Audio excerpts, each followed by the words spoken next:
How sweet it is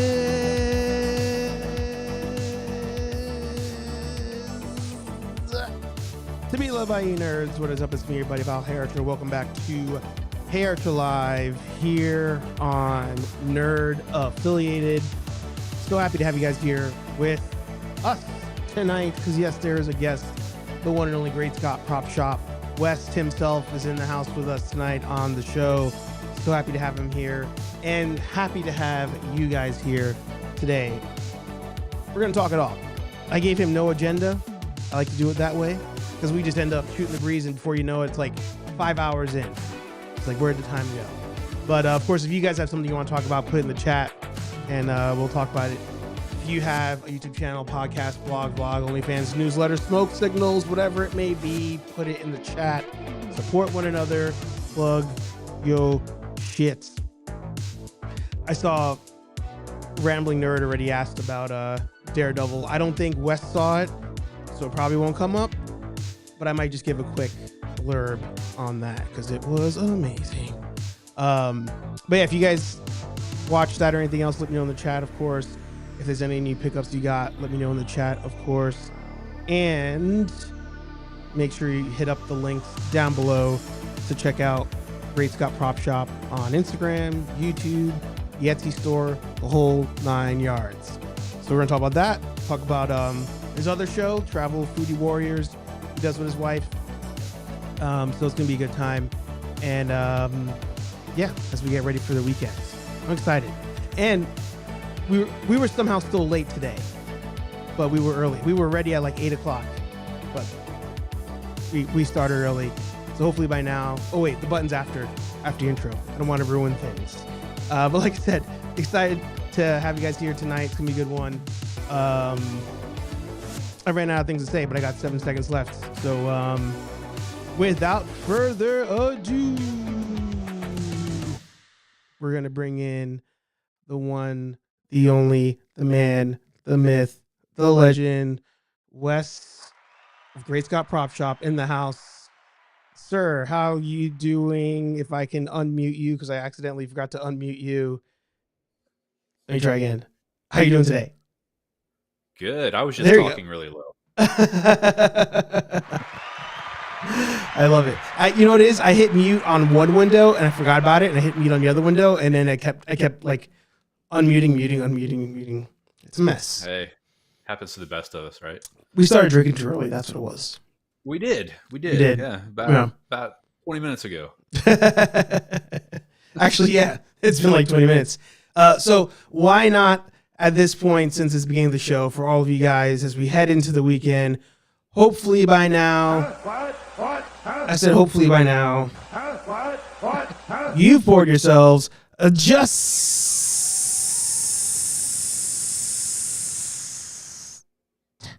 a little bit of, more specifically, vodka, whiskey, beer, tequila, more beer, more vodka, more whiskey, and more beer. And actually, why don't you talk about what it is that you were drinking there? Because I thought that was actually pretty damn cool. Yeah, so it's called, I don't know if you can, I'll hold it up the camera here. It's called Lacto Cooler, and it's made by a Voodoo Brewing Company out of Meadville, Pennsylvania. And kind of a funny story. A few years back, I guess maybe it might have been pre-COVID. Melissa and I were at Universal Studios for Halloween Horror Nights when they had their Ghostbusters haunted house. And one of like the themed drinks was this Lacto Cooler, and it's got kind of a picture of Slimer on it. But I guess for copyright reasons, they couldn't call it Ecto Cooler, so they called it Lacto Cooler, which kind of makes you think like lactose intolerant or something. But I promise you, it has nothing to do with that. It's actually really good. No, it's good. It's got like a sweet tart flavored beer, I guess. But it's really good. I enjoy it. I love that. I'm drinking nothing cool. Actually no. Baja Blast. Yeah, Baja Blast is now available in stores outside of Taco Bell, which hopefully you guys still go to Taco Bell. Don't don't stop going because now you can buy Baja Blast at Walmart. But Baja Blast and gin. So color scheme wise, like I was saying, we're kind of on that slime vibe today. So it works out. We've got like that blue color that's like the color from Muncher, you know, the blue ectoplasm from Afterlife. So you're right there, man. Yep. Say hello to Ultra, to Rambling, to Tony, to KO, to Billy. I think I saw Dave jump in. Man Collects in the house. Everybody's here. The omnipotent voice filter. I try, I guess. Oh, you know what it is? I think I had the echo going on. I think that's what it was. Wow. Yeah, echo. Boom. I think I fixed it. There we go. Yeah. So yeah, let me get some plugs out the way. I already kind of started promoting your stuff, but I'll get to that, of course. Ladies first, though. Nerdaffiliated.com, your one-stop shop for all things nerd affiliated. Links to the latest shows, join the channel memberships, all that fun stuff there. But you can also find us over on Instagram, where we'll be dropping more reviews and more news and that kind of fun stuff over there. But as I mentioned, the guest of the hour and a half, because usually that's how long it ends up going, even though I say it's going to be an hour, is Great Scott Prop Shop over on Instagram. Make sure you give him a follow over there. But more importantly, one of the things that makes you one of my favorites in the game is the YouTube channel. Because everything you sell, you've got a video for it. High quality video. So well, thank you. Yeah, shout out to you for that. And then, as I also mentioned, he has Travel Foodie Warriors with Melissa. They go all over, I'm going to say the world, even though have you done an international video yet?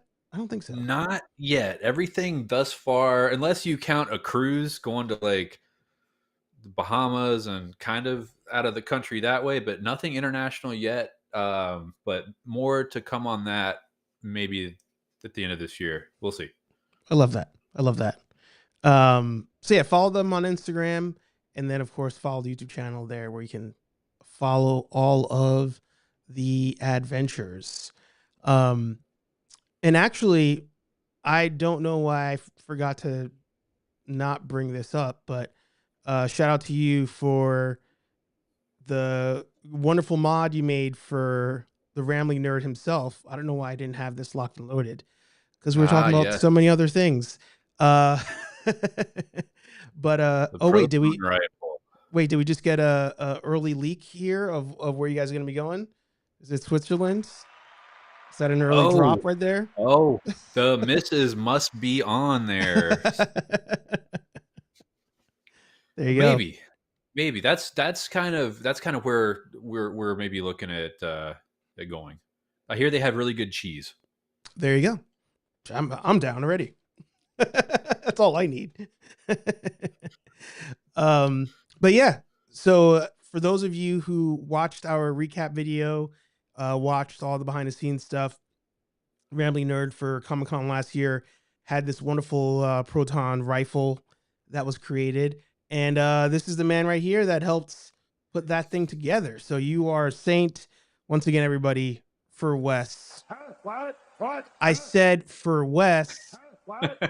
Take another drink of... Specifically vodka, whiskey, beer, tequila, more beer, more vodka, more whiskey, and more beer.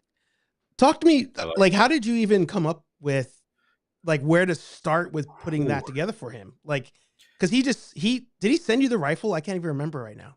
Yeah, he did. So it was tricky, you know. It was a lot of trial and error, you know. Mm-hmm. It was basically started out as like a Nerf rifle.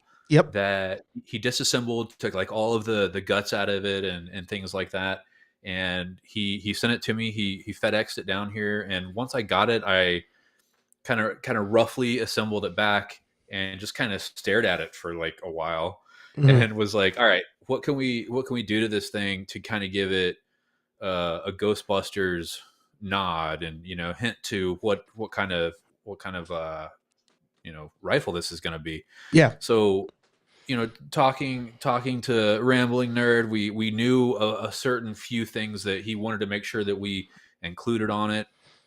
And so with the cyclotron, with that bottom piece, I had kind of mocked some stuff up in Photoshop and Mm-hmm. sent him over that. And originally I kind of had a design almost that looked like one of those old school Tommy guns. Yeah, that's where I thought you were gonna go with it. So I was shocked when it Yeah. came out this way. Yeah. But after a few different iterations of it and things like that, we decided to flip it the other way. Mm-hmm. That way, if you're walking past somebody, you'd still be able to see the Yes. cyclotron cycling. So that's ultimately why Yes. we came up with that. And then from there, it was how could we include more of the iconic pieces of the Proton pack, the power cell, the lights, and amongst some other things. And one of the tricky things about it was, okay, how do we hide some of these wires and things like that? And then I got to thinking, I was like, well, it's a Proton pack, and it's supposed to kind of have that look like wires kind of wrapped around it. So I was like, let's put some, maybe put some wire loom on it and hide the wires in there, and have it a little rough. So I was super pleased at the way it came out. I was roughing it together as I was printing pieces, and everything was kind of customized to fit on it. And I'd be lying if I said that the all the parts fit the first time I printed them. So it took a few tries for some of the pieces, Yeah. making everything come together. But no, I think it came together awesome. Yeah. No, you killed it. Like I said, you killed it on it. Anthony's saying it there in the chat too. And I mean, the genius of that, turning it sideways, because when he even told me what he was thinking of doing and what he was going to, talk to you about, I was in my head, I only had the typical, it's the flat part is forward. But even as you're explaining it now, I'm like, yeah, because the only way you would have seen the cyclotron is if he's pointing it straight at the camera. But now you don't get to see the side profile, which is the larger display of it all. Exactly. So turning it sideways, amazing. Love that. And kind of something that happened once I got it all rough together. It was kind of a happy accident. I didn't plan it this way, but I got it rough together and I set it down and it just stood up like on a knife edge, because that end filter down on the bottom of the cyclotron with the butt stock of the rifle, you could just set it down and it would just stay there, and it would display itself essentially, which is kind of cool. No, that's so good. So good. Have you thought of making other like Ghostbuster, I guess, weapons, for lack of better phrasing? Like I don't know, Ghostbuster somehow plasma knife, or like a lightsaber type of thing, I every now and then I'll get kind of an idea that'll bounce into my head for things, but it's nothing I've never put much time behind, just because of the 3D printers are generally always running, and just honestly from a time standpoint, and I will get people from time to time that'll reach out to me and say, hey, I see you 3D print things. What would it be like to do something like this? So generally, if somebody inquires about it and it's something I think I can do, I'll take on the project. But as far as it's like one of those things that that actually my boss at work likes to say is, a cobbler's kids have no shoes. And so oftentimes I'm not printing much for myself. But yeah, one of these days, I do have a project in mind that I would like to tackle at some point that's Ghostbusters related. But time will tell. I love that. It totally makes sense. Like, you're so busy being creative for everybody else that you completely put yourself not even second, fourth, fifth on the list. And never quite get to it, but but hey, that's the good thing about that, is because of people asking you about mods and adjusting this. You have an idea for this. It kind of gives you more ideas for things, maybe even things you wouldn't have thought to create. Right. Kind of works out. Right. No, it's funny because it's the smallest, littlest thing that'll become an inspiration to like, hey, I could, even on existing things that we sell, it's like, oh, I could make this better and easier for somebody to install just by doing this. And that's happened a couple times on different things that I have on the store. That's like, why didn't I do this from the beginning this way? And it'll just kind of click. And sometimes it's customers that have bought things and it's like, hey, this is really cool, but what have you thought about doing this? And I always am eager to hear that feedback, because at the end of the day, they're the ones that are using this, and I want it to be as easy of a process for them to take and mod on their props. Because for some people, it's, that can turn wrenches and things like that. It's, are not afraid to break off the Dremel tool. Hey, that's cool. But there's other people that are kind of nervous about doing that, taking a Dremel tool and to this, $200 life-size Spirit Proton pack. So I want to make it easy for anybody to put, the parts on their pack. I think that gets lost too, is for some people, buying multiple isn't like the end of the world. Like, I'm going to have this version, that version, whatever. I'm going to buy 5, tune the boxes, it is what it is. But there's the other side of that coin. There's that person that saved up that money to buy that one Proton pack, whether it's 80%, like you said, full size, whatever version it is. Right. So to say, I took that much of my budget into this, now I'm going to put a power drill to it. For some people, it is quite the mental gymnastics to say, is it worth it or not? It is, and it's like, and I get it, because, like one of the mods was that I got a lot of people asking me questions on was the crank knob piece, where you've got to drill out the old one, and it's kind of that weird flattened piece, and they don't leave you a whole lot of room towards the top of that piece to drill it out.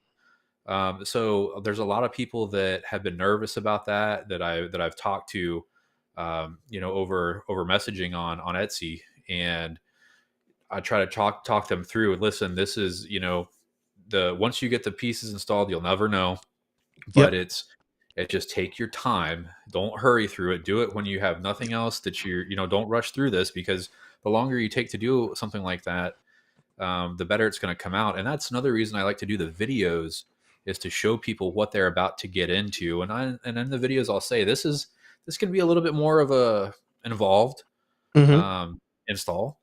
So, but I like people to be able to know that and see that before they, click the buy now button. Because I don't want somebody to get something and be like, I bought this and I'm afraid to do this on my Proton pack. So I don't want that. So I want people to kind of know what they're getting into before they do it. But luckily, that's like one of the only, I'm trying to think, that's probably one of the only pieces you really have to start, doing a lot of modifications to.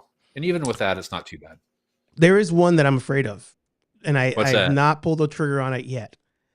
It's your ion arm mod, because I have to solve the pipe or the whatever. Yeah. So that's the one where I'm like I got to do it. I'm like, I'm nervous about it. That it's not, that part isn't too bad, really. And obviously I know why, when Spirit Halloween built that, they made that one straight piece just because it's one less thing they have to manufacture 2 of. It's quick. But for diehard Ghostbuster fans looking at that, it drives me nuts. And it does. It shouldn't be straight. It's got to be offset. So, but yeah. And again, it was one of those things where I was like, to keep the price where it is, it's like, yeah, I could go and source some of those pieces that are separate, but to keep the price where it is, it's like, if people are comfortable with cutting it and reusing it, boom. Yeah, it's gonna happen. Right now, my plan is, and this is my first time saying it out loud to everybody, is I'm gonna do another pack. It's gonna be like the ultimate build. It's gonna be for one video, and I'm hitting up all the sources. Like you're getting hit up, everybody's getting hit up. all my favorite creators, favorite builders, 3D printers to make like my ultimate pack. Nice. But the other part too is like, because of you guys, I already love the pack that I've built. The last two I've built. So, you know, in my head, I'm like, all right, well, what's going to make this other than like a whole new video that's, you know, more up to date? I'm like, I love how the other one came together, but now I want to, because you know how it is. You make one, you just want to make more. Oh yeah, got to keep going. I totally understand, and that's Mm-hmm. that's what that project I was just referring to a few minutes ago. That's what I want to do, is another pack for myself and or Melissa. Yeah. And so not to derail what you were saying, but I want to do a real Ghostbusters pack. So yeah, do it. But I know do it for us. It's like with anything, do it for us. You get these. Yeah, it's addicting. You know, it's like, hey, you know, you could have a whole collection. You know, that way, when you have friends that you want to go cosplay with, and they don't have Proton packs, like, all right, here's one for you. Here's one for you. Here's one for you. Yeah. It's funny. There's been a handful of times so far in my adult life where people are like, oh, I want to do blank for like Halloween or some sort of event. And I'm like, I got you. And they're like, oh, that's right. You like to raid Spirit Halloween every November 1st. So like, yes, I do. And I've got you. Yep. It works out. Before I show you something to see if you had thoughts on it, I forget the answer to this every time. Did you order the 2 in the box, or you did not? I did not order the 2 in the box. Gotcha. I did not order the 2 in the box, and not because I didn't want to, but I'm getting to the point with 3D printers and just other stuff. I just don't have the room to display this, and you know, and you can't really see what's on the other side of the camera. But I've got another Proton pack back there, and things all over the wall, and so it's definitely not from a lack of wanting it. It's just a more of a, hey, where do I put this? Yeah. Well, the reason I was bringing it up was something came out that kind of like, this is, of course, it's turning all Ghostbusters. That kind of shook the Ghostbusters world was the Spirit Halloween Deluxe Spirit Trap. And immediately it was, how is everybody going to mod it? Like what are the next steps here? And for somebody like you who did not buy the 2 in the box, I feel like you might have a potential even better version here. Yep. So safe to say you're excited for this one. I am. And you know, it's like, where do I put it? Because I do have a trap hanging on the wall right here that you can't see. But it is really cool. And if I do end up making, you know, some kind of mods for that people can purchase, then I will, you know, need to buy one, because I'm going to have to Frankenstein it myself for the first few times. Not true, because you don't have a HasLab, but was it a HasLab? There's a pack you don't have that you made mods for. I don't have a HasLab, but I do have a part for one. Yeah. Yeah. See, so you don't. I'm not trying to talk you out of it, but you've done it before. I have done it before with collaboration with other people that I'll be like, if you can send me some really specific pictures with a picture of a ruler. In there, you got to make sure you include the ruler in there, because I can do some like Photoshop for forensics weird stuff and make it work. Yeah. Sometimes it takes a couple of sending things out back and forth, just because when you're talking 3D printing and getting parts to seamlessly fit, you're talking some crazy tolerances with some things. So it's really being able to really put it on the actual part, no matter how good of measurements you get sometimes. Like if you make a RGB, apparently you already have a customer in Anthony there, because that's the pack that he and I are both freaking salivating over. Like, we need RGB packs. And we've talked about it. We've talked about it already when we were working on the Proton rifle. You know, we were texting one night, and I don't remember how it came up, but I remember I had seen Jason on Ghostbusters News on YouTube, where he did that RGB pack, and it came out beautiful. And the filament he used for that was like a blue silk, and he didn't really have to do any post processing on it. It just, that's the finish it came off the printer with, which was great. Mm-hmm. So that set of files that he used are probably the same ones I would use. I might actually scale it down ever so slightly. To me, it was still maybe a little bigger and bulky than I would maybe, but I would probably maybe scale it down by maybe about 10%, maybe 15. I don't know. I'd have to experiment with it. But I think it would be really cool to have. I mean, Melissa and I both grew up watching the Real Ghostbusters cartoon, and I think it would be something that would be great to have. And I just happen to have a blank wall space right here that I'm looking at that it would fit perfectly up there. So there you go. Destiny. So actually at Ghostbusters Day last year, which hopefully you can make it this year, Dave. So I finally got to meet Dave's Dimension there. So we're all down there. We're all hanging out, and this guy was walking around, and he said he worked for Party City, but he was doing the, like, you know, hey, don't tell anybody. But okay, that he was doing that angle, right? Of which case, at one point I was like, well, why would he tell Dave this? But then I was like, well, Dave also was running the Buffalo Ghostbuster table, so I'm like, all right, so maybe he is getting somebody who's just a fan, who's also like, because you guys are organizing this, I'm gonna give you a little tip, right? But then as the day went on, somebody else also said it. So I was like, oh, this person's randomly telling it. Multiple people don't say anything, but blank.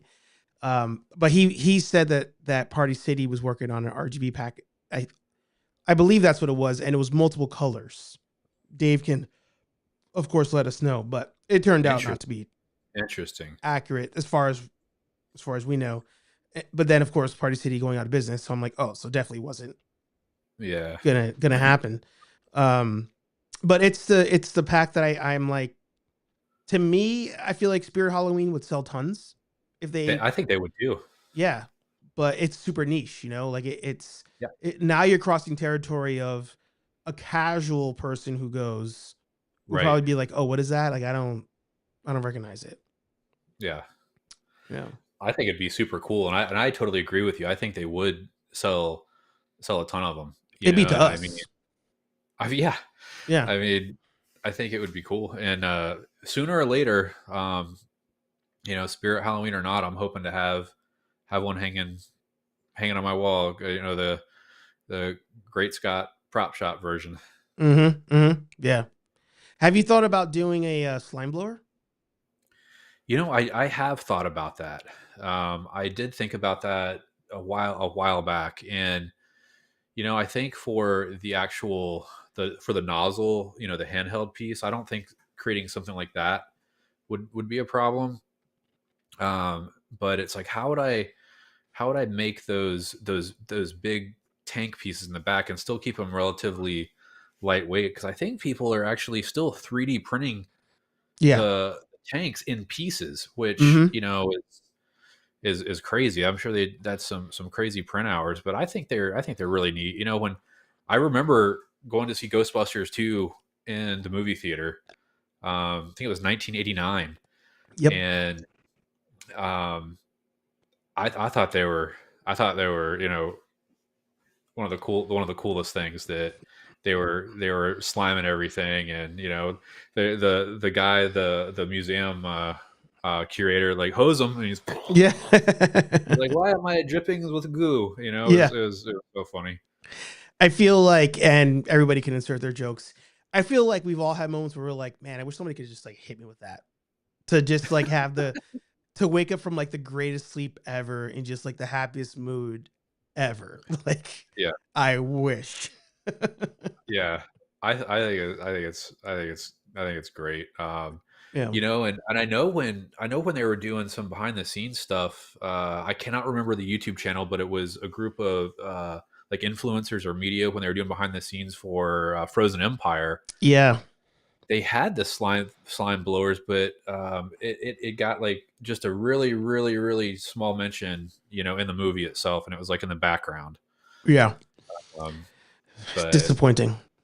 Yeah, I would have loved to seen that thing. Someone coming out getting blasted with the mood slime. Yeah. That I was listening to Extraplasm. It's a Ghostbusters podcast. A lot of the hardcores know it. He's good friends with Ghostbusters News. And he had on the guy who does Phantasm Toys, Mm-hmm. which does a lot of, the collectibles and stuff. And Sure. they were starting to talk kind of ill of Frozen Empire. And I was actually excited to hear that, because I was like, okay, we're reaching the point now where I feel like people are giving it that like second and third watch. And also because we're not in a Ghostbusters high point, they're Right. being more honest with themselves as to like, Yes. but did I actually like that movie? Yeah. And I I hated it out of the gate. I took heat for it. But I just feel like going into it, they had all the momentum, bringing out the Yeah. slime blower, bringing Yep. back the old cast. Like, they had Yep. all the momentum, and then it just like, I Yeah. feel like it was such a waste of a movie. Yeah. I mean, I'm right there with you.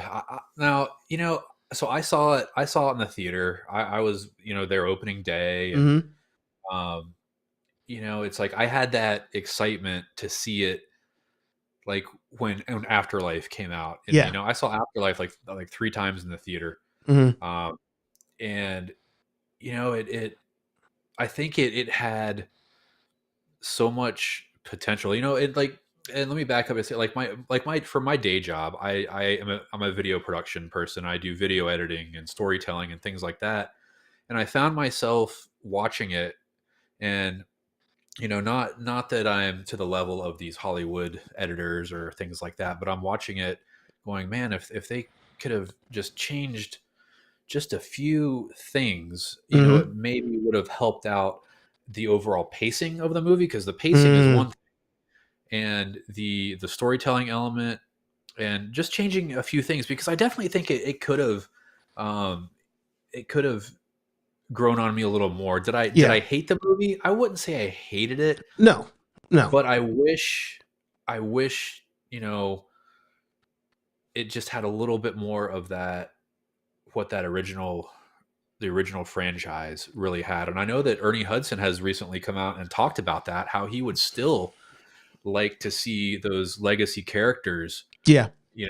kind of get back to the roots a little bit. And I Yeah. know there's a lot of things involved with Sony, with Ghost Core and all of that, wanting to bring in that new audience. But did that really bring in the new audience with Frozen Empire?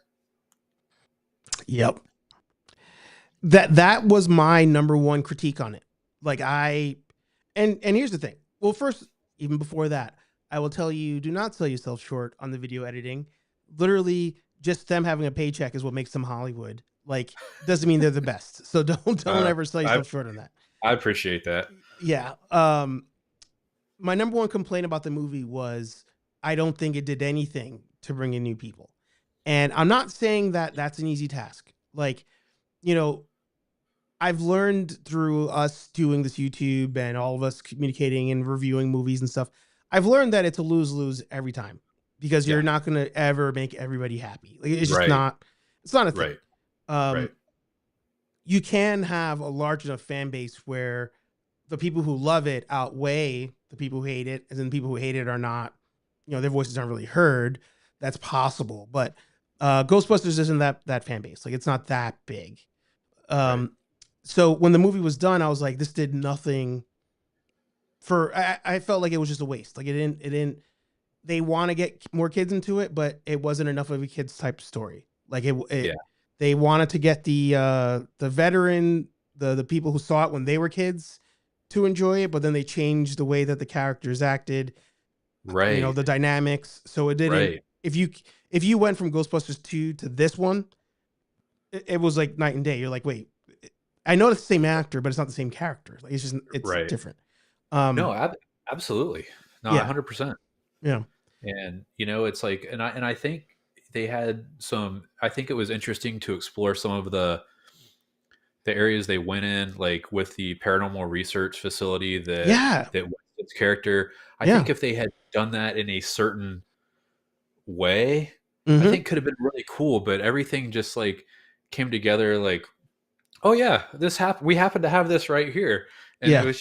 it was, I know it's a movie. I know it's like suspending disbelief, but there's certain things from the first films, the first two films that we saw, that you kind of know the universe they're in, and it's like, I don't know, it just I think with some of their pacing and some of just when you get down to like certain cuts and the way they jump from scene to scene, there was no segue, and it was like, oh, we're watching this, okay, now we're over here, so it was a little, just felt a little disjointed. I really, Yeah. really wanted to love the movie, Yeah. and I get that they were kind of going with a more real Ghostbusters vibe for it. From what Jason Reitman and Gil Keenan had said when they were writing, um, and in the production value was definitely there. I mean, it Yeah. looked great, Yeah. but and I know they were trying to get away from like Gozer and Vigo and bring in a new baddie, but something I had always hoped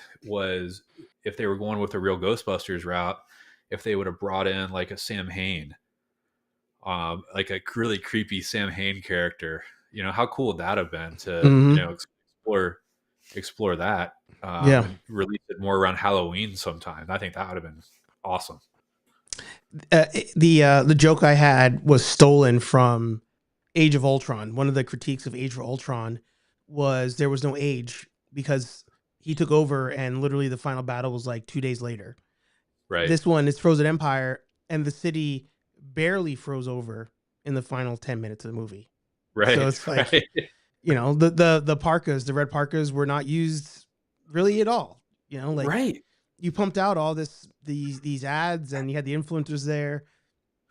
First, I'm really mad about that, by the way, because like a lot of those influencers that went outside of Yes Have Some weren't even like Ghostbuster influencers. Like they were just No. these random ass people. And I Right. was like, there's nothing on your YouTube channel or your TikTok or Instagram that's even close to Ghostbusters. But again, Monday morning quarterback thing. Maybe beforehand it would have been like, maybe we should get non-Ghostbuster people. Like, I don't know. Right. But and then I'll get to Anthony's comment there. One of the things that was said on the Extraplasm that I kind of thought about, but I wasn't too sure.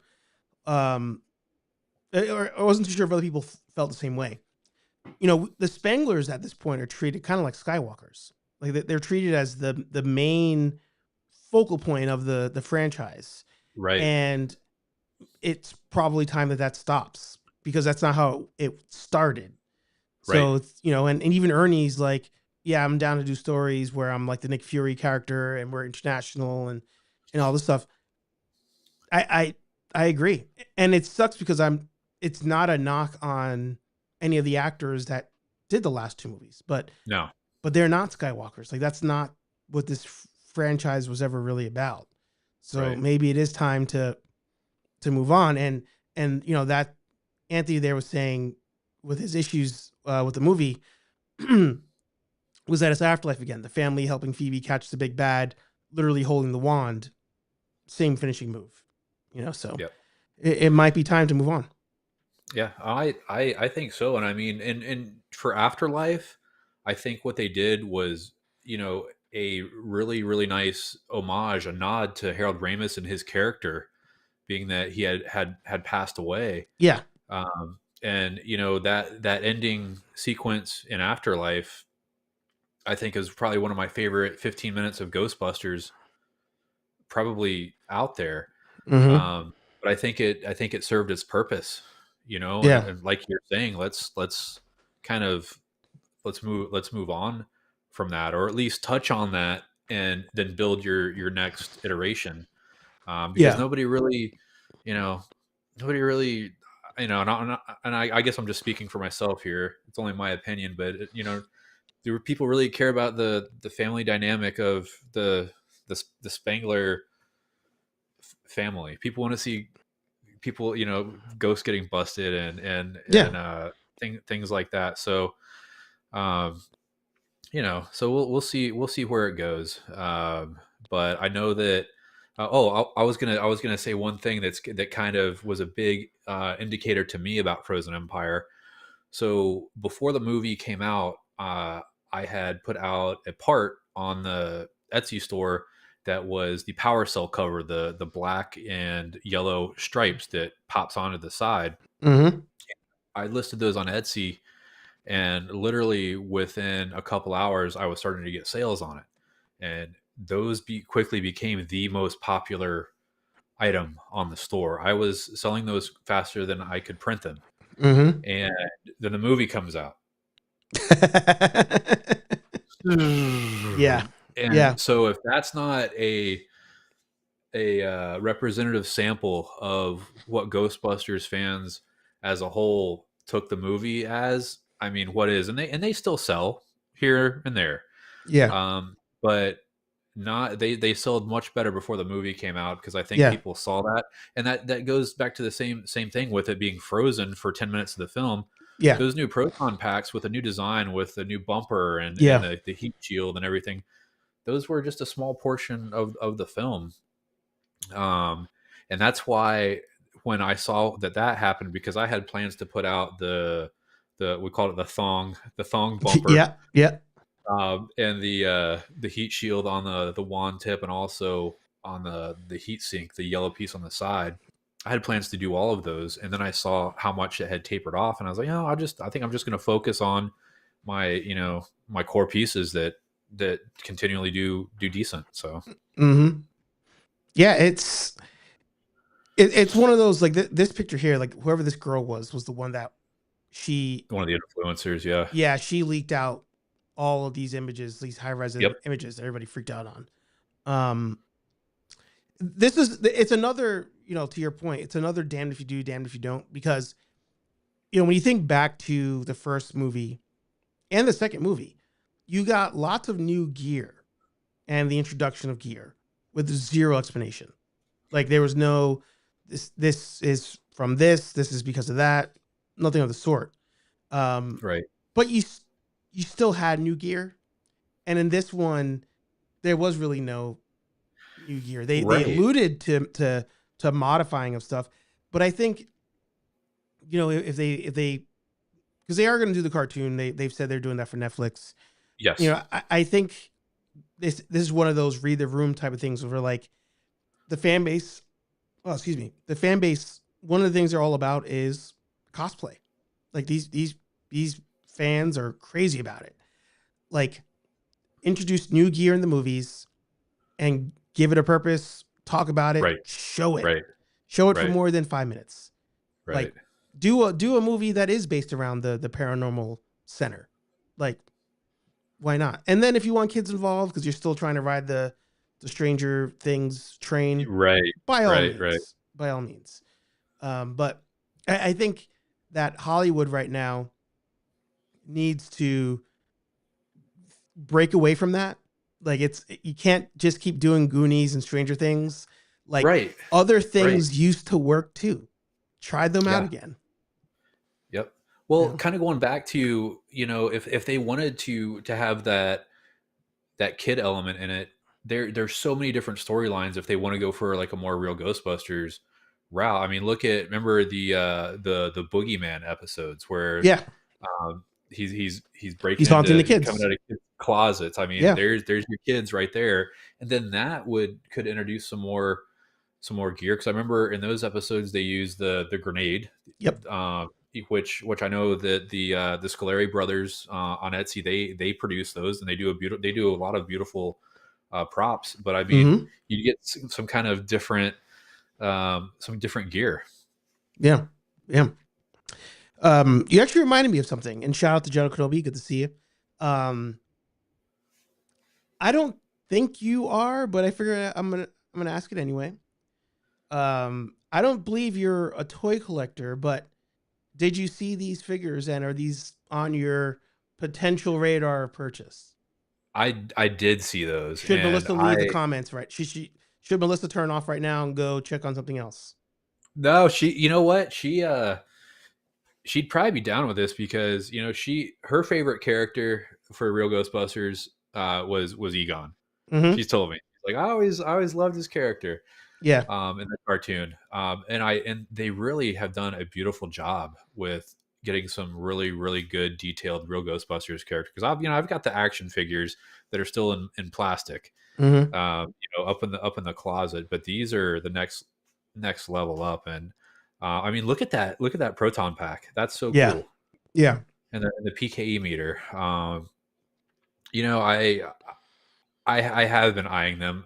Whether I would get the whole set, I don't know. But I have seen them, and I did take notice to them. Yeah. It actually, going back to ectoplasm, he mentioned a thought. It did not cross my mind. If this was the first wave, if it was the Egon with Sandman, we may Oh, not have Sandman. been. Sorry, not wait. Boogeyman. Sorry. We may not have been as hard on the price point, because this one is like crazy detail especially with the Oh yeah. alternate head sculpt. Oh yeah. So maybe at this one we would have been like, I'll maybe I'll go for it or whatever. But sorry, sidebar. Ultra Carter, like, yes, you want Nilda on Kenobi stream. We're all same page. Let's keep it chill, please. So if this was the initial, if this was the first one out of the gate, maybe would have been as harsh. This is the only set I'm considering.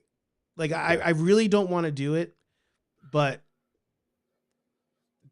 again, it's tempting because of the sculpts. And I agree with Melissa. Like, Egon, as far as RGB, is my favorite character. It's the one that as a kid I was like, oh, what is that? Because I don't know if I told you this before. I wasn't allowed to watch Ghostbusters as a kid. Oh no. Yeah, no, because super Christian household. Ghosts, nope, can't do it. Okay. But the Egon RGB figure, the Fright Feature figure, that was the one where I first saw it, and I was like, whoa, what is that? Like, what is that toy you guys are playing with? I've never seen that before. So he holds a special place. So that's where this one, I'm like, really, really fighting the demons on this. Pun intended. It's super cool. Like, it really is a quality looking piece. Yeah. And I'm not much of a toy collector, but again, it's more from a standpoint of where do I put everything, because I've got a bunch of things, action figures still in the plastic that are up in my closet. Because I don't have a place to display them. But yeah, they really outdid themselves with the work on these. I mean, look at it. I mean, the detail of the trap and everything is just so cool looking. Yeah. No, and they upped the Photoshop, not Photoshop, but the photo work on this one too. Oh yeah. Like, it's just, that was really cool. It's tough. This is a tough one. Even now, they really did a nice job on those. Yeah. Especially because the Jin's flow. And the reason it came to mind was when you mentioned the grenade. Yep. Because I knew that the grenade was coming with it. Yeah. Yeah. Well, it's funny too, because like I remember you mentioning some of the gear they had in Ghostbusters 2 with the slime blowers, but do you remember there was, during a montage sequence of Ghostbusters 2, for just a quick few clips, there was a scene in a like a jewelry store, or I don't know, had a bunch of like expensive glass things, and everything was all levitating. Do you remember that scene? And they had these things out that were some kind of device that they had, and it had the black and yellow stripes on it, and it deployed all these lasers, and something went wrong. Maybe it caught the ghost, because all the glass just falls and it breaks all over the floor. But it was a quick montage scene, but I never figured out what those things were.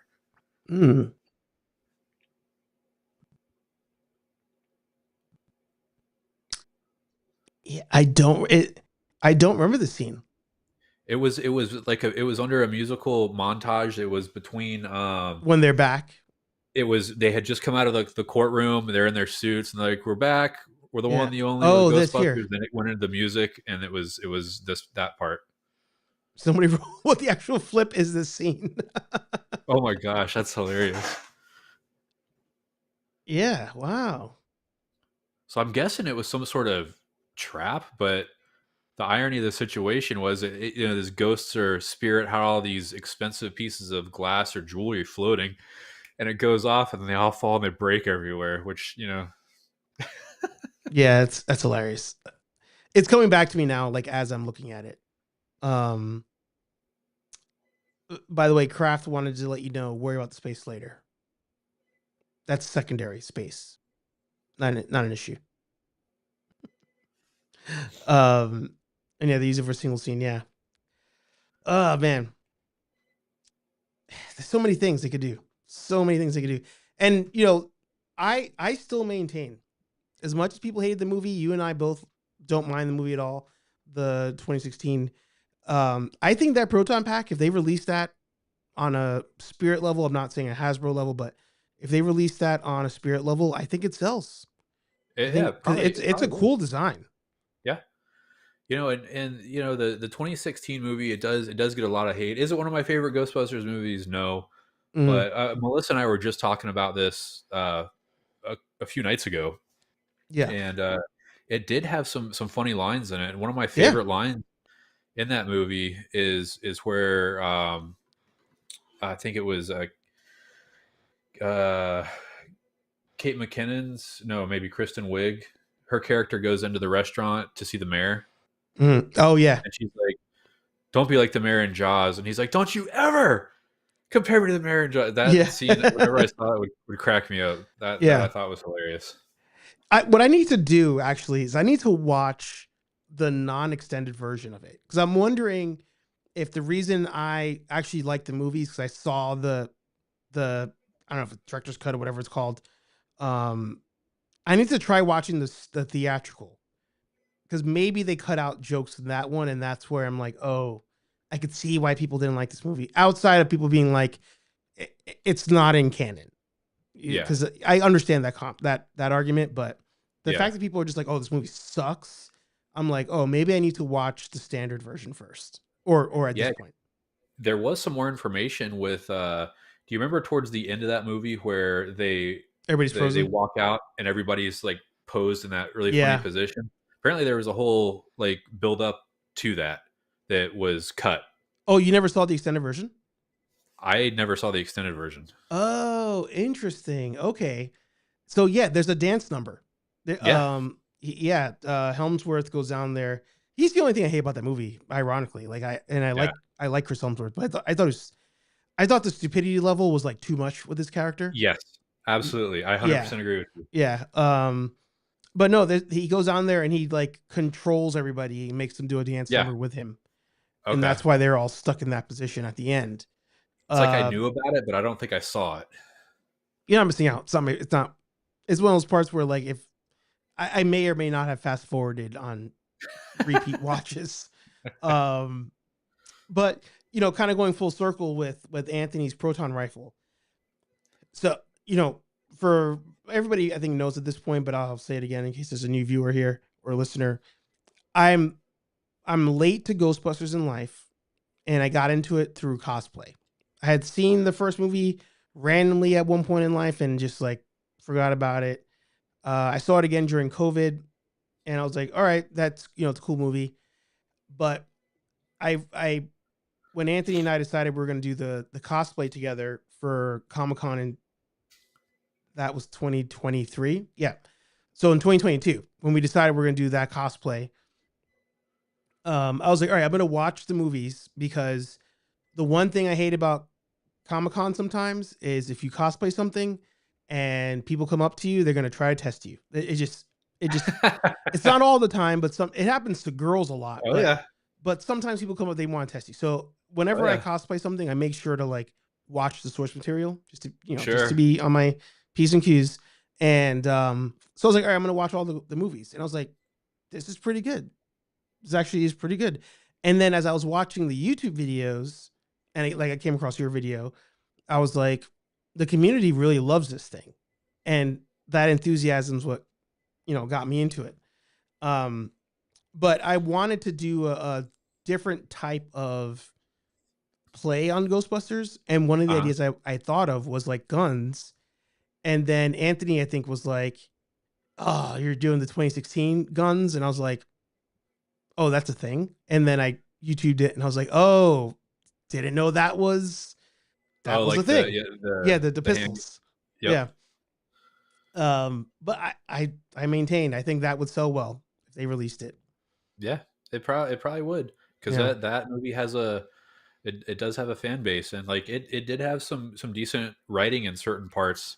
I think for me the biggest issue with that movie was, and this could have happened whether honestly whether it was men or women in the Mm-hmm. role, but I felt like every character in that movie, each of the four Ghostbusters, they were all trying to be the funny person.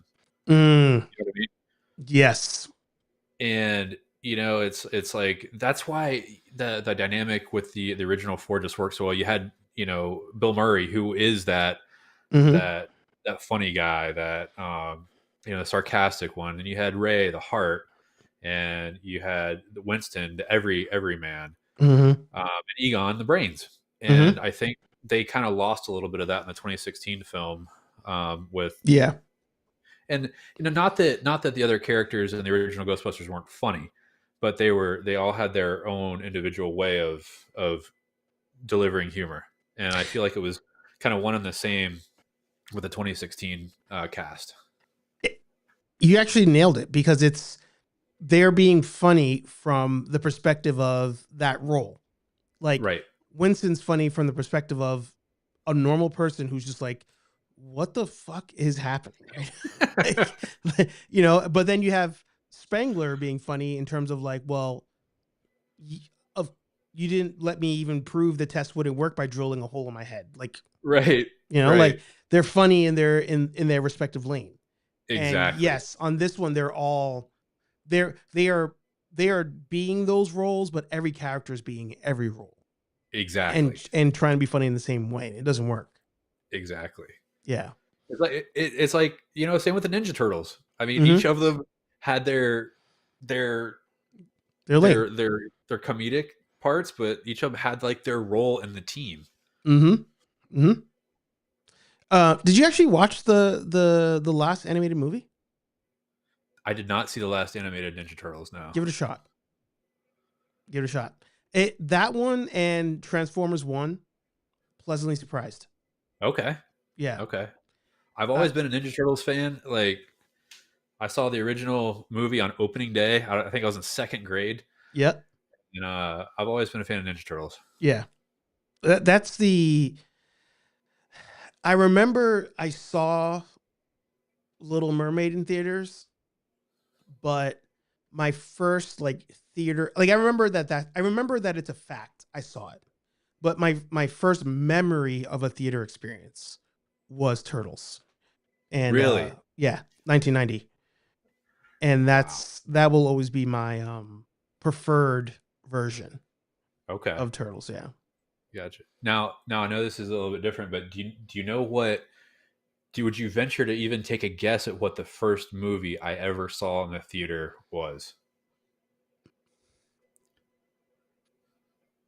All right, so you were second grade for 1990. So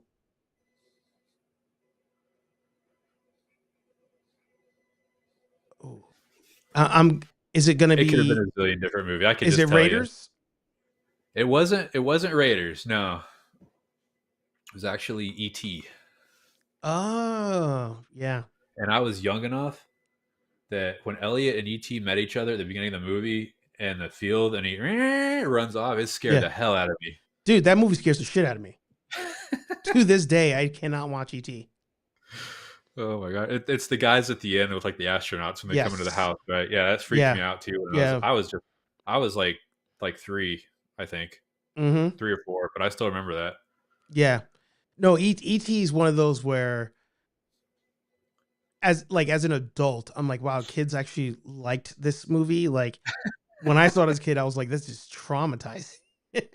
and It his yell when they're abducting him, like, like I'm yes, just like, yes, yeah, and then when they show him like in the all tent dead thing. and like laying on the Yes, ground, and I actually yeah, I think I yeah I did I used that scene as a kind of a flash sideways in our Area 51 video that we did. Yeah.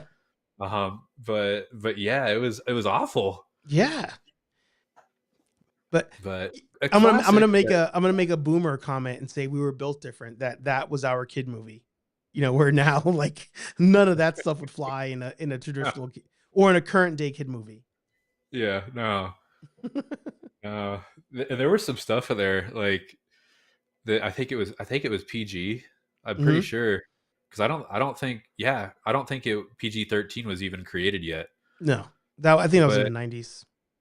yeah, and when you watch that movie back now, and it's like just some of the things they say, and it cracks me up. It would never fly in a PG movie these days. Mm-hmm. I mean, even thinking about the amount of kids that were taking to see RoboCop, you know, like Oh my god, that's not a thing these. RoboCop! Wow, yes. Yeah. Whew. I mean, I the only thing close to it I would assume is like Deadpool. Like I think Deadpool is the closest thing to like I could take my kids to this rated R movie, or I will. I will because it's popular. Yeah. But you know, RoboCop was like next level. Like, why is there a 5-year-old in this theater right now? Yeah, because with Deadpool, okay, so I would say the level of violence and gore in a Deadpool film would probably be the same of like a RoboCop. The difference would be maybe the delivery, I guess, because Deadpool, Yes. but RoboCop, I mean, it was so serious, and just like Yes. that scene in RoboCop where I can't remember the actor's name, but I know his character's name was Clarence. The guy with the glasses that's Yeah. holding them down, and he's going, nah, nah, nah, nah, nah, nah, you know, and that was just terrifying. Like watching that. Yeah. No, that scene when they kill Murphy is like, yes, that was. I mean, but that's what made it so awesome when NECA released that figure of him getting murdered, because it never would have imagined that would be a figure at all. Yeah, and it came out amazing. Yep. Yeah. Yep. No, it's a cult classic movie. I tell you, Paul Verhoeven, man, the director, he did that one. He did Total Recall. Some definitely some classics and Yeah. some infamous movies. Yeah. But it's classic. You know, Hollywood gets involved and then they ruin it every time. Turtles, Iron Man, RoboCop. Apparently, there's a new RoboCop coming out too. Oh, they are doing another one? They're doing another one. This one is supposed to, from what I've read, it's supposed to be a direct sequel to the original. Oh, they're doing a Halloween where they're like skipping the sequels. Apparently, because I didn't think RoboCop 2 was a bad film. No. RoboCop 3 got a little, the jetpack and everything was a little like okay. But I didn't think RoboCop 2 was a bad movie. The last one, I remember I saw it.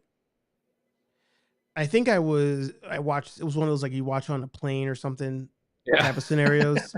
And I didn't mind it. Like it was one of those where I was like, all right, like, did it have to be RoboCop? Not really. Like this story could have probably applied to like many other things. Right. But I remember I was just like, all right, it's not to the level of like Dredd. Like the Judge Dredd reboot that came out is like a good movie that just like nobody watched, so it just died. I'm not saying that like RoboCop deserves that level, but it was passable. Like it's a passable movie. Sure. It was more of like I'm probably gonna polarize people on this one, but like Terminator 3, The Rise of the Machines. Like I didn't mind that movie. I thought it was more of a fun Terminator movie. Yeah. But I feel like it's almost in a similar type of vein. You know, you had Terminator 1, you had Terminator 2, you had Terminator 3, and it was still a decent film. I thought it was kind of cool how, it led, but, then Terminator kind of went very odd, and I don't even know where it is in the timeline anymore. So they actually don't know like, we where don't it is know, in the guys. timeline. Actually, let's end with Terminator. Let's talk about. So, I will say that most people I've talked to that watched the Sarah Connor Chronicles enjoyed it. Uh-huh. Like most people say it was not a bad show. And No, it wasn't. yeah, oh okay, so you saw it too. All right. I saw it. Yep. I've seen that like maybe the first like 2 or 3, and I really should get through that. My issue with Terminator 3, that was my first Terminator I saw in theaters. Okay. My issue with Terminator 3 and then Terminator going forward from there is they've made them too advanced. Like T2 already, like, to me, was pushing the line, but T2 is just iconic. Liquid metal. Yeah. And then the fact that they're like, oh, it's liquid metal, and now it could actually shoot guns and turn its arm into weapons. I was like, whatever. What I liked about Terminator 3 though was the twist at the end, like the concept that you can never stop Judgment Day. Like it will happen, and the fact that they kept that theme going forward, I was like, I like that. Like I think that's a great concept. No, I did too. Yeah. Salvation. I'm a Christian Bale fan. I'm a fanboy for Christian Bale. So because of that, I gave the movie a pass. I didn't think it was the worst. I've only watched it once. Couldn't tell you. Yeah, it's one of those for me that's like if it's on TV or if I come across it, I'll watch it. Would I go watch it specifically on streaming to watch it? Probably not. Right. It did have some cool parts to it, I thought. Yeah. And it showed you a few different types of. I did really enjoy seeing like the T600. Mm-hmm. Where it's walking through and right when you see the young Kyle Reeves. Mm-hmm. And a good buddy of mine actually was able to get, I don't know where or how he got it, but he's got one of those life-size T600s. Oh, wow. He's got a T800 and a T600. He sent me pictures of the T600 a couple weeks ago, and I don't remember where he said he got it, but he's got it all set up and built in his office. Mm-hmm. Mm-hmm. No, those are, it's iconic. Like the exoskeleton, it's iconic. Exactly. I feel like that in like if you had that in like a stormtrooper, like those two in like an office are like socially acceptable. People see those are just like, yeah. And I would love to 3D print a like the hand, like put it in the glass. I don't know if I'd ever have the time to print an entire endoskeleton, but I think that would be super cool. Well, what's going to be the annoying part is getting the finish. Like, so that's where if you're doing just the forearm and the hand and you want to dedicate the time to that, that's a nice long project. But if you're doing like the whole thing, that's going to take you a long ass time. Yeah. That'd probably take a year. I was going to say it's probably a year. Just to print everything. But hey, maybe you get some chrome metallic filament and hey, maybe one day. That's where we need 3D printing to be. We need to get to that point where like you can have my running joke with 3D printing. And I was going to talk to you about the new, was it Krylon or whatever printer, but running out of time. But my running joke with 3D printing is I feel like I correlate 3D printing to CD burning. Right now, I feel like we're in the CDRW portion of the life cycle where I can rip a CD, I can erase the CD, and then I can rewrite on the CD. Right.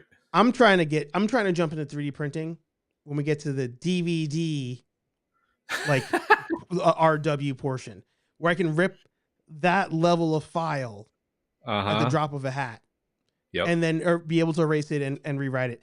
So I'm trying to get into 3D printing when like layer lines are like almost a thing of the past. Like they're getting pretty close. They're getting pretty close. Especially, especially with some of the new filament printers. I mean, they're pretty much already there with resin printers. Mm-hmm. But resin printers are another animal. So yeah.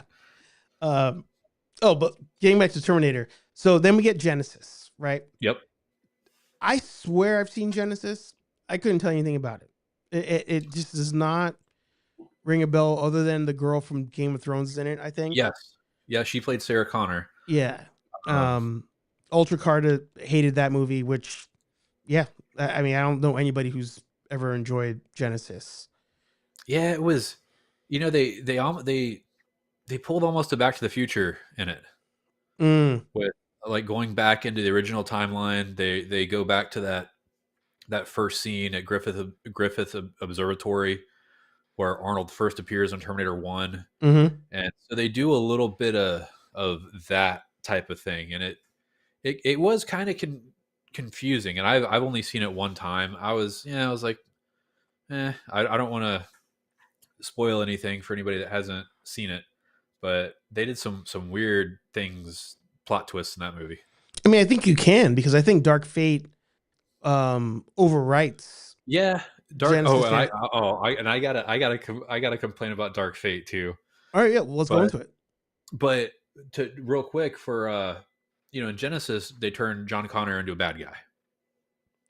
Oh, so he becomes the villain. Remember, he gets like a Terminator. Now with Dark Fate, yes, I forgot about that. So with Dark Fate, again, not one of my favorite Terminator films. It wasn't bad. It had some good action sequences and things like that. But the first 5 minutes of the film, and it's like it was just like flushing Terminator 2 down the toilet. Yes.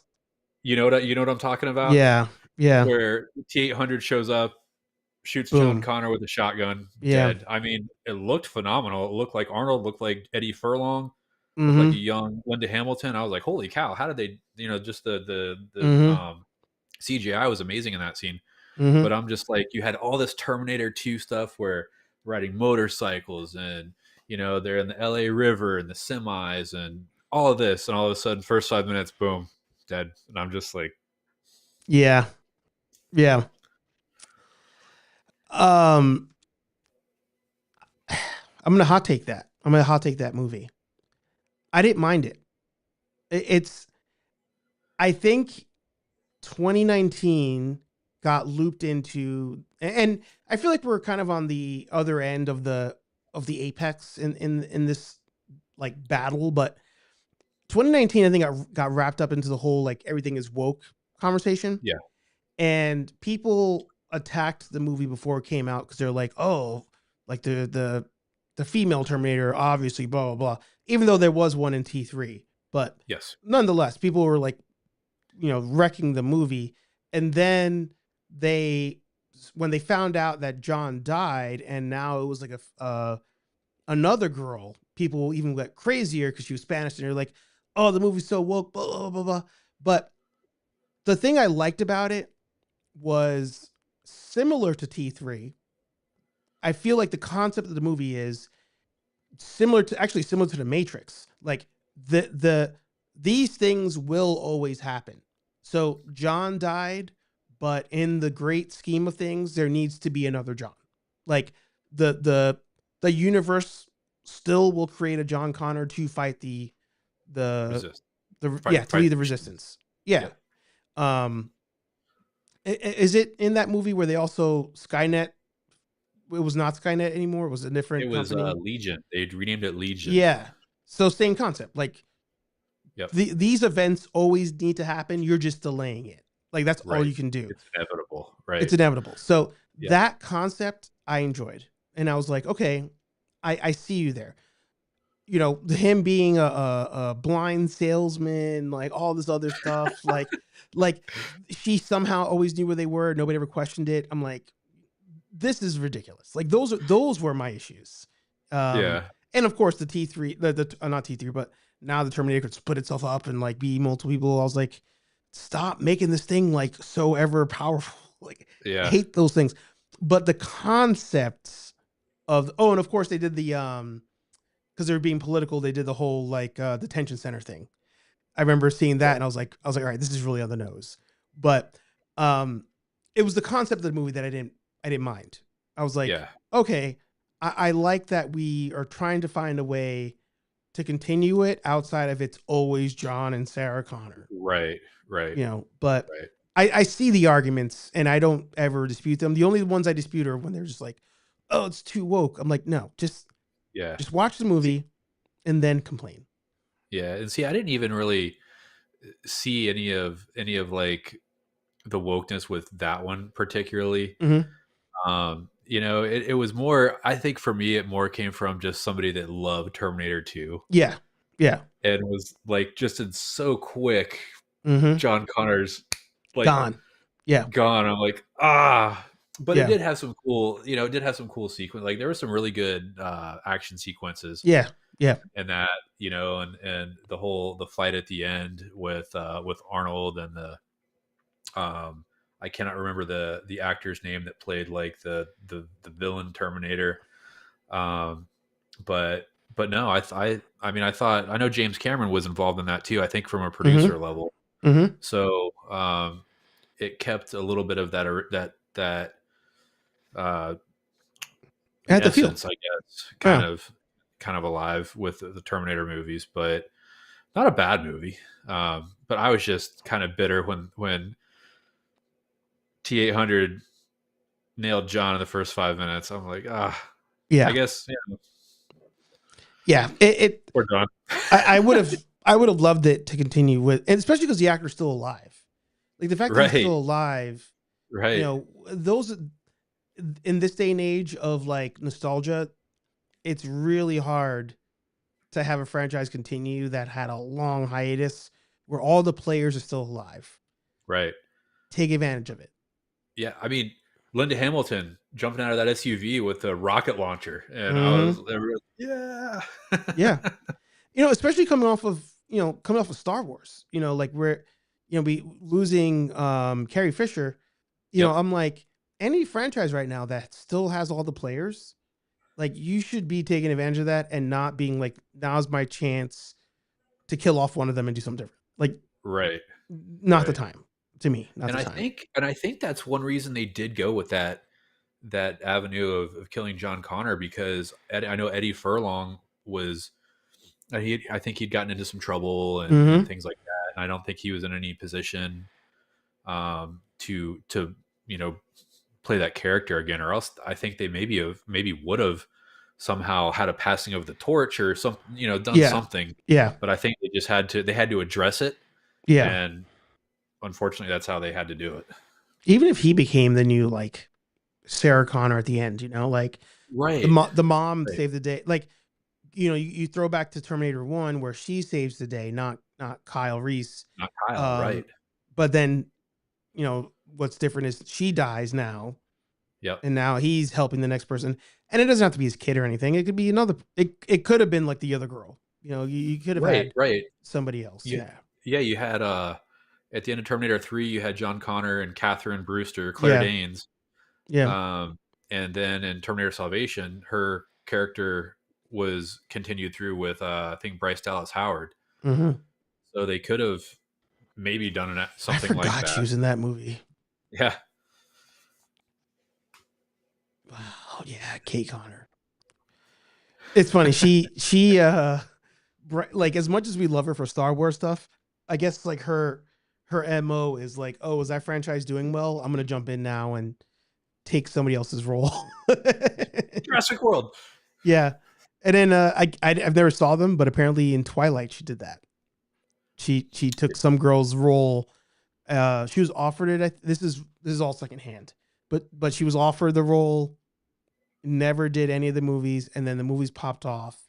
And then the final movie, when that one character was going to be a focal point, she jumped in, kicked that girl out, and was that role, like randomly, so. Yeah. That's funny. Yeah. Bryce Dallas Howard, I think, is like the worst Nepo baby because she does put out good stuff, but then I hear random things and I'm like, are you secretly a piece of shit and we just don't know it? I know she was doing I think I saw she was doing a con somewhere. Yeah. MegaCon. Was it MegaCon? Because I know her because her dad, Ron Howard. Yeah. I think they were maybe both there. They did, yeah. They did a family photo shoot thing, and they had the other guy there too. What's his name? Is it Ron's cousin? Yeah, that he was always in. I think he played one of the mission control people in Apollo 13, Yes. and yeah, Yeah. I know who you're talking about. Yeah, yep. Let me see if I can find his name real quick. I'm kind of kicking myself. We didn't end up going to MegaCon. I would have liked to have gotten something signed by Ron Howard. I think he's put out a lot of really good films. Clint Howard. He's only 65. Wow. Wow. I thought he was way older than that. Yeah. Dude doesn't age. Yeah. How old is Ron Howard?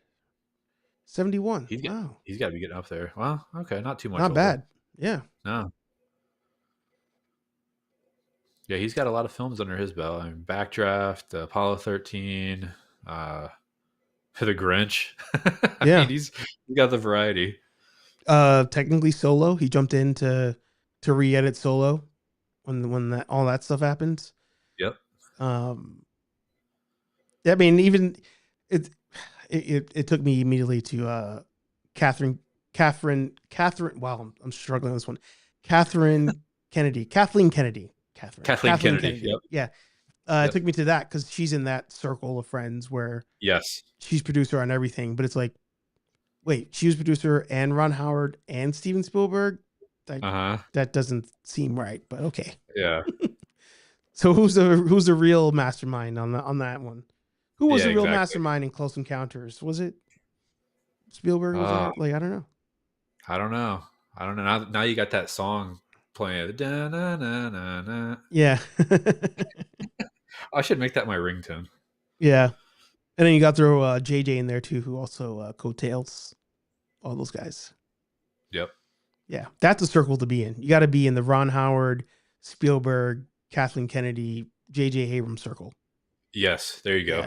Yeah. Because you get attached to Speaking of JJ Abrams, are you? Did you ever watch Lost? I mean, ironically, I got my Lost shirt on tonight. Oh, that's what that's from. Yeah, this is from Lost. Nice. I did not get into Lost. No. Nah, I just saw the other night. I guess there's a new something on Apple TV called Getting Lost, which is like a retrospective looking back at the show. Mm-hmm. I guess they're finally explaining what really was supposed to be happening in that show.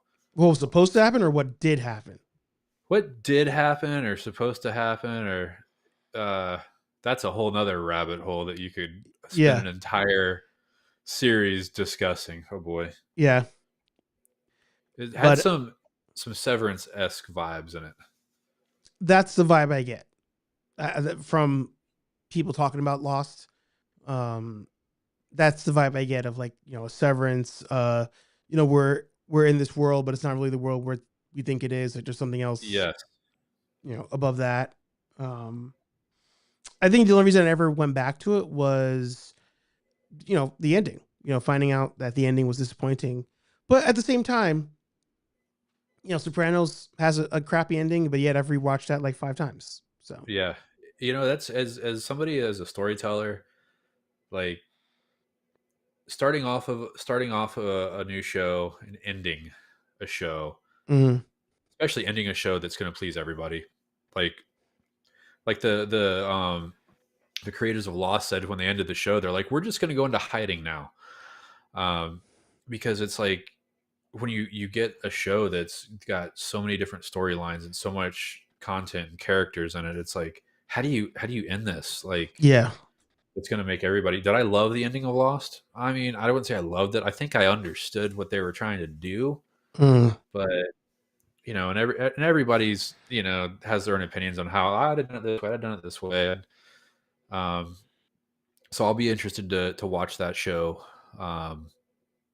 Getting Lost once I'm able to check it out, but I am fully Melissa and I both are fully involved in Severance, trying to figure that show out. So yeah, we're hooked. We started that probably 2 weeks ago, 3 weeks ago. Oh yeah, it's good.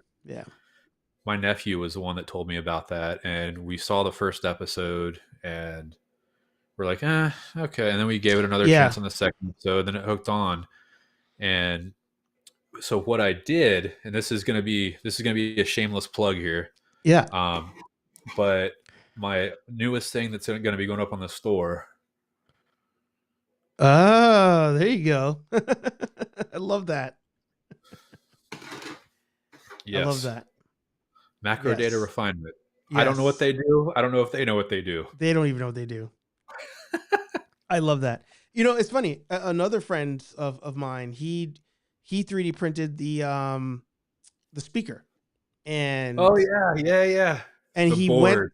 went to the location. It's by where he lives, and did a video there. And I was like, all right. I was like, maybe I should try this show out. And then somebody else talked about it randomly, and then the first episode it almost lost us in the first episode. We almost were like, same here. We're out. But then I was like, too many people are talking about this, and I feel like Ben Stiller has never really let me down before. So I'll try the second and third episode, and hooked. That's what got me hooked. And did your friend, does he live up in New Jersey area? Yeah. Bell Labs. What was it? Near, I think it's the former Bell Labs where they film it. Yeah. His YouTube used to be Experience Explorers, but he changed it. I keep forgetting what he changed it to. If he was, I'd love to see that. If yeah. Let me see here. I think if I still put in Experience Explorers, he still does it, or YouTube still pulls it up. Let's see. No, it's like, but it's funny though watching that, because you've got all these different theories, and it reminded me a lot of Lost, how people have their theories about what's really going on. And, so it's kind of a neat thing to think about. I like shows that make you think. Sorry. He got to 82,000 views on that in 5 days. Wow. Holy shit. That's awesome. I hit him up when he got to like 5,000, and like the second day I was like, holy shit, dude. I'm like, 82,000. Wow. So he did this video. Okay. And this is the one where I was nice. like, oh, there's something, I'll give this TV show a shot. Oh, that's awesome. You can see, obviously, he's a Ghostbuster.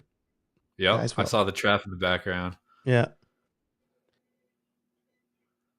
But that's pretty cool. I'll put it in the comments so everybody can check it out later. Nice. Oh, I see a flux capacitor up there too. Nice. Yeah. No, and he has the Proton pack. He fully printed out a pack. Matt has like fallen in hard to the Ghostbuster space up there with Ectotech and Ecto-1NJ, and was helping them with like content and stuff. Nice. And you can see here he got the chance to go check out the HasLab, before it came out. The Ecto-1 HasLab. Oh, that's cool. Yeah, cool dude. A lot of great videos on 3D printing and making stuff too. So I'll definitely have to check him out. Yeah. But yeah, that's crazy. He's at 82,000 on that one already. Wow. Dang. It's goals right there. That's cool. Well, before we wrap, do you have any Severance theories you want to spew out as far as what you think?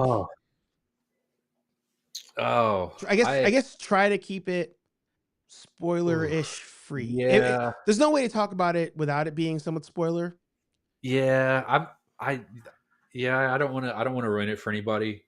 But if you haven't seen it, I would certainly check it out. If you were a fan of Lost, or if you like shows that make you kind of think, kind of read between the lines. Mm-hmm. I can't say that, like, if you go back, like, now that I haven't, I think there's one more episode tomorrow night that comes out. Mm-hmm. But if you go back and watch the shows from the beginning, knowing what you know now, it's like, you see a lot. You're like, okay, it's right in front of you the whole time. Yeah. But no, Melissa and I have really enjoyed that show. And when I was texting you, I also said Paradise on Hulu. Yeah, you were telling me to watch that. Another great show. Starts off one way. By the end of the first episode, you're like, okay, this is the kind of show it's going to be. And again, if you like I'm not going to say it's like a Lost type show, but more of a conspiracy. Very good show. So yeah. My Severance take, I'll try to be as spoiler free as possible. I won't say any names or anything like that. I'll be very vague. I think there's another level to it. Like I think it's a Matrix scenario where Uh-huh. the real world is not the real world. Gotcha. Yeah. Yeah. That's my theory. But I also think that'd Yeah. be too easy if Yeah. that was the case. I just want to know why Mr. Milchek never leaves the office. Yeah. Yeah. It's always there. I'd be lying if I didn't note that that's part of the reason why I think that. Yeah. Yeah. So we'll see. But yeah, you guys need to watch Severance. It's a good watch. If you like you said, Lost. I'm gonna say if you like The Matrix, not Yeah. action wise, but in the thinking sense, Yes. then Absolutely. it's definitely worth a watch. Or even like if you like Black Mirror on Netflix. Yeah, yeah. Very Black Ooh, Mirror, very like Black Mirror-ish, yeah. very Black Mirror, Twilight Zone ish. So Mm-hmm. yeah, Mm-hmm. for sure. I could use another season of that, but I guess we're living in it in real life, so it's like Yeah. Yeah. Yeah. That's a great anthology series. If you can yeah. get past that first episode. It's I don't even know what the first episode is because I've watched them all out of order. Like I uh remember I was introduced to Black Mirror. I think the first one, surprisingly and ironically enough, I think the first one I saw was the Bryce Dallas one. Somebody was like, "Oh, watch this one about social media being like the currency of life." yes. Yes. And then the one after that, I think was the who's Kurt Russell's son again? Wyatt Oh, Russell. yeah. Wyatt Russell's episode. Yep. Yeah. Yep. Well, the first episode of the first season, I won't go into detail, but it involves a pig. Oh, it's the And pig episode? Okay. I saw that one, yeah. that's all I'm gonna Yeah, say. yeah. That's a good episode. Yeah. Black Mirror is good. It is a really good show, and and again, it's one of those things that makes you think. Yeah. So It's and you're like, it makes you think and go, oh, that sucks. and what's crazy is there's so many shows that have come out on so many streaming services that it's forgotten about. Yeah. Like until this conversation right now, I can't tell you the last time I talked about Black Mirror. Really? Yeah. Oh, It is a man. shame because it's really good. I think the last episode that I saw was I think it was called the name of the show was Lock Henry. Mm. Did you see that one? About The theme park is the one, or the fun house is the last one I saw, I think. okay. Now they're all good. Yeah. They're all good. Well, because the Funhouse one I think has callbacks to other Black Mirror episodes. Yeah. They put Easter eggs all Yeah. over the shows. If you watch in the background, posters on the wall, things that are on Yeah. TV in the background of characters, Yeah. they're riddled with Easter eggs. Yeah. Dude, this was fun. I'm so happy Yeah. you decided to jump on today. Hey, I am happy to be here. I appreciate you having me on. Yeah. No, it's funny because I thought we weren't even going to talk about Ghostbusters that much, and yet we always find things to talk about with it because it's just awesome. It's an awesome fan base. It's an awesome community. It's like, how can you not talk about it? Hey, busting makes you feel good. It busted makes you feel good. Any last plugs you want to give out before we wrap today's episode? Or you know what? I don't know. I haven't had a guest on in so long that's just like out of the blue. So as I say to every guest, sir, plug yo shit. Well, if you guys are prop fanatics like we are, definitely check out our Etsy store, Great Scott Prop Shop. So parts for the Ghostbusters Spirit 80% Proton pack. We sell things for the life size pack, and also some other odds and ends. We've got some Indiana Jones things, we've got some Haunted Mansion things, and we've got the new Severance signs. I've got a few more in the works too for some different departments. Love that. And if you're a fan of traveling and food, going to weird and off the wall places, check out our other YouTube channel, Travel and Foodie Warriors. It's my wife and I, Melissa. We go places and eat things for your entertainment. I tell you, I said it to you guys in the DMs, but your channel's dangerous because I'm a homebody. My wife's always trying to get me to go on vacations and go travel and do things. And when I see your videos, I'm like, oh, there's actually pretty cool things outside my zip code. I should give it a shot. But yeah, you guys definitely need to check them out. Fun videos. I'm hoping that you guys do go international. I am really looking forward to that. I think it's gonna be a lot of fun. I'm looking forward to it also, and I'm still getting, well, I used to be terrified to fly, and so the recent things in the news have kind of not been great for that, but I'm also realizing, okay, probably not as bad as it's being made out to be, but so the flight over the pond will be probably my longest flight that I've been on, so wish me luck. I'm going to tell you, if you get the chance to, just splurge the extra on business class. The funny fun fact, I've been to Europe a couple times, but it was always via ship. So I used to be on ships for school and work. So my honeymoon was the first time I actually flew across the pond to get there. And I the fact that she convinced me to do business class, I don't regret that. No, I do not regret it at all. That way you're not wedged like a sardine for 8 hours. Yeah. But it is funny because I'm the chill one on the plane. She's the one that needs all the chill pills and stuff. I'm just like, whatever happens, happens. Yeah. Again, because of work, I used to have to fly all the time. Yeah. No, I'm the one that has to take the chill pill, and I've had to do some. There's some really good YouTube channels out there that it's from the pilot's perspective, kind of explaining things. And I'm the type of person, if I understand how it works and what things are doing, it makes me feel better. So that's actually what has helped me. And Melissa has been the driving force for getting me to fly and go more places. And, without being able to do that, we wouldn't have been able to see all the places we've seen. So I'm super thankful for that. Yeah. Well, I mean, I learned from a really famous Christmas movie that if you're ever feeling kind of iffy about the whole thing, just take your shoes off, rub your toes into the carpet on that plane.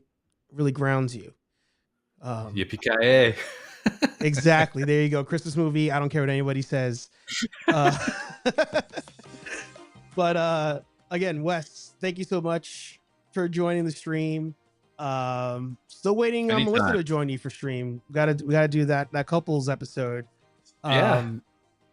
But again, everybody, make sure you check out Gray Scott Prop Shop.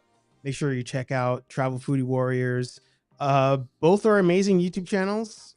Only one of them has an Etsy, but if you support the Etsy, you support both channels. There you go. It's the one funnel to support both hobbies there. Thank you. I appreciate that. Yeah. And hey, guys, if you remotely like Ghostbusters, I'm telling you, get into the hobby. It's a fun time. You'll get addicted. You get addicted. Yeah. HeyArcher Live every Thursday, 8:15 p.m. here on Nerd Affiliated. Nerdy Coffee. Again, sporadically, whenever we have time. More videos dropping, all that fun stuff. Like, comment, subscribe. We'll talk to all you nerds in the next video. Peace. We're out of here.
Huh? What? What? Huh?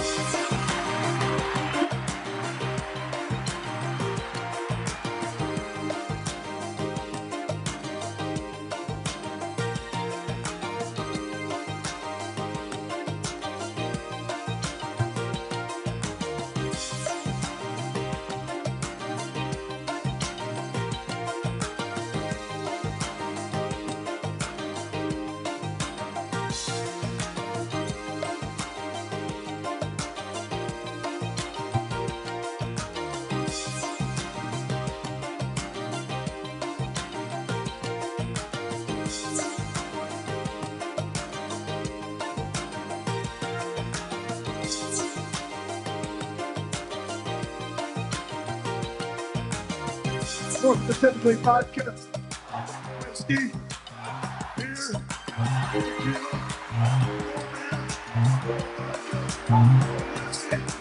more beer. Yeah, come on, push a button. Push the goddamn button. Austin 316 says I just whipped your ass.